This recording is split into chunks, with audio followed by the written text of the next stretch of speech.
ನೋಡಿ, ಕರುನಾಡಿಗೆ ಕಾವೇರಿ ಕಣ್ಣೀರು. ರೈತ ಗೋಳಾಡ್ತಾ ಇದ್ದಾನೆ. ಮಳೆನೂ ಕೈ ಕೊಟ್ಟಿದೆ. ಜೊತೆಗೆ ಕಾವೇರಿ ನೀರನ್ನ ನಂಬಿಕೊಂಡಿದ್ದಂತಹ ರೈತರಿಗೆ ಬರಸಿಡಿಲೆ ಬಡಿದಂತಾಗಿದೆ. ಈಗ ಕಾವೇರಿ ನೀರು ಬಿಡುಗಡೆ ಮಾಡಬೇಕು ಅಂತ CWRC ಹೇಳಿಬಿಟ್ಟಿದೆ. ಇದಕ್ಕೆ ವಿಜಯೇಂದ್ರ ಬಿಜೆಪಿ ರಾಜ್ಯಾಧ್ಯಕ್ಷ ಆಕ್ರೋಶವನ್ನ ಹೊರಹಾಕಿದ್ದಾರೆ.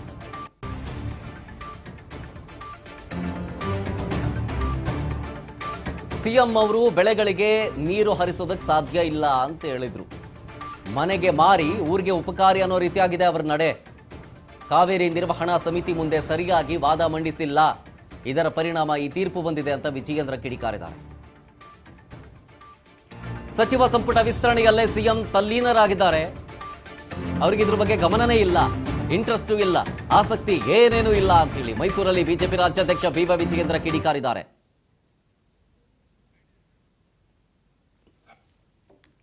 Kaveri Water Management Authority CWMA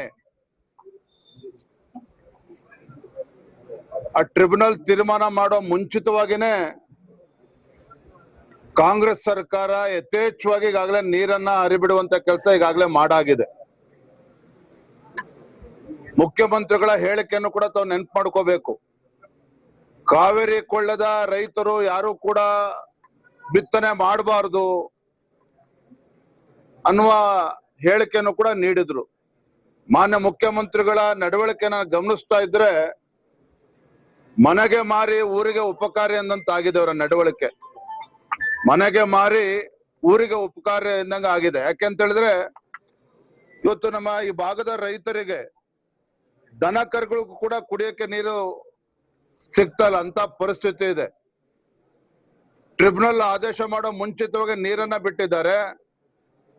Kaveri water management tribunal ಮುಂದೆ ಸರಿಯಾದ ರೀತಿಯಲ್ಲಿ ವಾದ ಮಂಡನೆ ಮಾಡದೇ ಇರ್ತಕ್ಕಂತ ಪರಿಣಾಮವಾಗೇನೆ ಇಂಥ ತೀರ್ಪು ಇವತ್ತು ಟ್ರಿಬ್ಯುನಲ್ ಅಲ್ಲಿ ಬಂದಿರುವಂತದ್ದು. ನಾನು ಮಾನ್ಯ ಮುಖ್ಯಮಂತ್ರಿಗಳಿಗೆ ಹೇಳೋದಕ್ಕೆ ಇಚ್ಛೆ ಪಡ್ತೇನೆ, ರಾಜ್ಯದ ಈ ಕಾವೇರಿ ಕೊಳ್ಳದ ರೈತರ ರಕ್ಷಣೆ ಮಾಡುವಂತದ್ದು ರಾಜ್ಯ ಸರ್ಕಾರದ ಕರ್ತವ್ಯ ಇದೆ, ಮುಖ್ಯಮಂತ್ರಿಗಳ ಕರ್ತವ್ಯ ಕೂಡ ಇದೆ. ತಡ ಮಾಡದೇನೆ ತತ್ಕ್ಷಣ ಮರುಪರಿಶೀಲನಾ ಅರ್ಜಿಯನ್ನ